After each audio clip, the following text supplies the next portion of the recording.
আসসালামু আলাইকুম গাইস। দেখেন আসলে বেশি পাইলে যাও আর কি। অনেক প্রবাসী আছে যারা আঙ্গুর ফল পাইতেছে না, আর আমরা দেখি যে পাওয়ার ব্যাগরে মানে বেশি হইলে যাও আর কি, ছিলে খাইতেছে। তো আসলে কি না খাবার যদি খেতাম তাহলে ছিলাম না, তাহলে মনে করেন যে সুজা শুদ্ধ খেয়ে ফেলাইতাম, দনও লাগতো না। কোম্পানির তো বুঝছেন।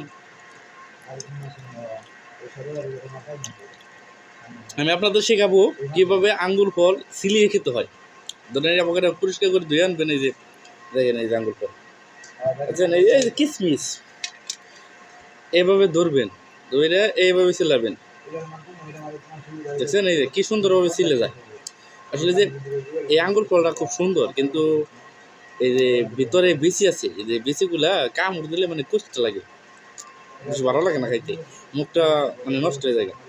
এভাবে দইরা এভাবে সিলান শেষ হইলে এই যে সুস আছে একটু খেতে দেন, এই যে করে খেয়ে যাবেন, সেই স্বাদ। বুঝছেন, এইভাবে যদি আঙ্গুর ফল খান বেশি দিন লাগবে না, শরীরে উঠতে পারবেন না। আমি আবার ডায়েট করি, আমি বেশি খাইতে পারি না। আমি আগে যা খাইতাম আমি বেশি খাইয়ে না, রুচি নাই। হ্যাঁ, সবাই খাবেন। আর সৌদের প্রবাসে যে কষ্ট, রোদ্রের মধ্যে ডিউটি করতে করতে। এক বাসা বাড়িতে কাজে গেছিলাম, একটা টেবিল একটা দিয়ে 3 তলায় তুলছি, আর নিচে এসে 1 গ্লাস করে পানি খাইছি।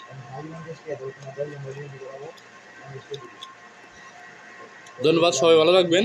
আমার ভিডিওতে লাইক কমেন্ট শেয়ার করবেন। আসসালামু আলাইকুম।